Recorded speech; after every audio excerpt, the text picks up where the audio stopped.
বাংলাদেশের বর্তমানের সমসাময়িক বিষয়গুলো নিয়ে আজ আমরা কথা বলার জন্য আমাদের স্টুডিওতে আমন্ত্রণ জানিয়েছি আইনিউজ বিডির নির্বাহী সম্পাদক মাহফুজ জাহিদকে। মাহফুজ জাহিদ, আপনি কেমন আছেন? আছি আলহামদুলিল্লাহ। ভালো আছেন আপনি? জি, আলহামদুলিল্লাহ।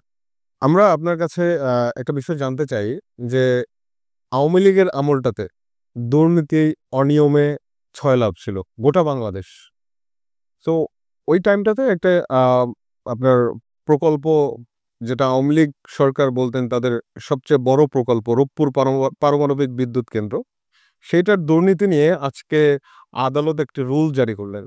তো এই বিষয়টাতে এবং এই দুর্নীতির সাথে জড়িত টিউলিপ সিদ্দিকী এবং সজীব ওয়াজেদ জয়, প্রধানমন্ত্রীর ছেলে, এবং স্বয়ং প্রধানমন্ত্রী নিজে।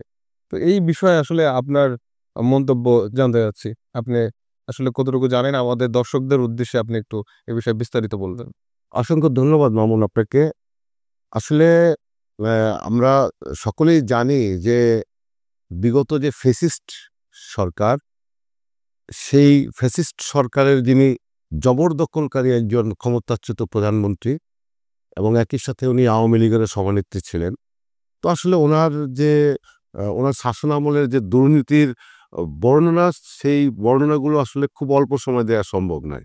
তারপরেও যেহেতু আপনি একটি বিষয় নিয়ে কথা বলেছেন, সেই জায়গাটা থেকে আমি আপনার অবগতির জন্য বলছি যে এই রুলটি কিন্তু আজকে উচ্চ আদালতের পক্ষ থেকে জারি করা হয়েছে এবং সেই রুলে বলা হয়েছে যে রূপপুর পারমাণবিক বিদ্যুৎ কেন্দ্রের যে ওই একটি প্রকল্প থেকে 500 কোটি ডলার, অর্থাৎ বাংলাদেশি মুদ্রায় যা প্রায় 60,000 কোটি টাকার মতো, সেই টাকাগুলো কিন্তু তারা একটি মালয়েশিয়ান একটি ব্যাংকের মধ্য দিয়ে কিন্তু এই টাকাগুলো পাচার করা হয়েছে বলে আদালতের অবজারভেশনে বলা হয়েছে। এবং একই সঙ্গে আপনাকে জানাতে চাই যে এই অভিযোগটি কিন্তু তিনি ক্ষমতাচ্যুত হওয়ার আগেই বিভিন্ন গণমাধ্যমে প্রকাশ হয়েছিল, কিন্তু তখন অদৃশ্য কারণে আসলে দুর্নীতি দমন কমিশন তাদের পক্ষে বিষয়টা তদন্ত করা বা এই বিষয়ে ব্যবস্থা নেওয়া হয়তোবা কি কারণে সম্ভব হয়নি সেটাও কম বেশি আমরা অনুধাবন করতে পারি।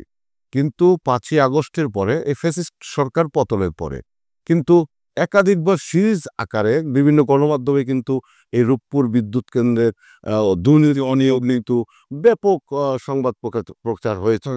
তো উচ্চ আদালত কিন্তু এই গণমাধ্যমের, বিশেষ করে প্রিন্ট মিডিয়ার যে কাটিংগুলো, সেগুলোকে সংযুক্ত করেই আজকে কিন্তু এই রুলটি জারি করেছে দুর্নীতি দমন কমিশনের উদ্দেশ্যে, যে তাদের এই দুর্নীতির বিষয়ে তদন্ত করতে তাদের আসলে এতটা উদাসীনতা কেন, কিংবা এত নিষ্ক্রিয়তা কেন। আমি আপনার কাছে একটা জিনিস জানতে চাচ্ছি যে আপনি যেটা বললেন যে সরকার ক্ষমতায় থাকা অবস্থায় রূপপুর পারমাণবিক বিদ্যুৎ কেন্দ্র নিয়ে বিভিন্ন গণমাধ্যম কথা বলেছেন। এরা কারা এবং কিভাবে কথা বলেছেন? আমার একটু জানার কৌতূহলটা জাগলো এই জন্য যে ওই টাইমটাতে তো আসলে গণমাধ্যম পুরোপুরি হচ্ছে যে সরকারের বা ডিজিএফ এর দখলে ছিল। যেমনটা আই নিউজ ছিল। তো ওই টাইমটাতে আসলে কারা কিভাবে কথা বলছিল ওইটার বিষয়ে আমি আপনার কাছ থেকে একটু জানতে চাই। আসলে মামুন সাহেব, আপনি তো আপনার উত্তরটা নিজেই দিয়ে দিলেন।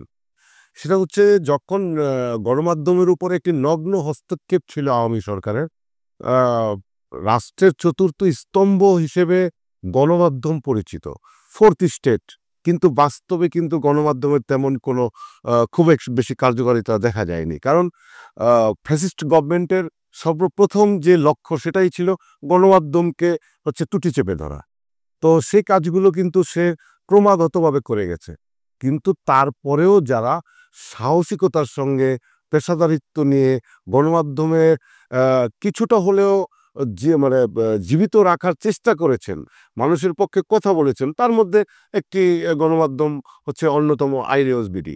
আপনি দেখেছেন যে যখন এই ফ্যাসিস্ট গভর্নমেন্টের রোশনালে পরে একের পর এক গণমাধ্যমগুলো বন্ধ হচ্ছিল, একের পর এক গণমাধ্যম কর্মীরা আইসিটি আইন নামে যে তার জাল, সেই জালে আটকে কিন্তু মাসের পর মাস, বছরের পর বছর তারা জেলেও ছিল।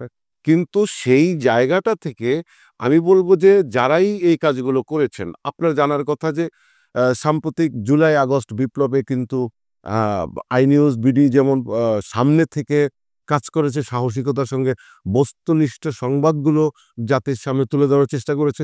তেমন মেইন স্ট্রিমের যে গণমাধ্যম আছে, বিশেষ করে টেলিভিশন, যমুনা টেলিভিশনও তারা চেষ্টা করেছে যে এত প্রতিবন্ধকতার মধ্যে দিয়েও কিন্তু তাদের কিছুটা হলেও পেশাদারিত্বটা বজায় রাখার জন্য, যে কারণে কিন্তু অনেক মানুষের মধ্যে আজকে অন্যান্য টিভি চ্যানেলগুলোর চাইতে যমুনা নিউজের কিন্তু, যমুনা টেলিভিশনের কিন্তু কিছুটা হলেও গ্রহণযোগ্যতা অনেক বেশি, আমি বলবো।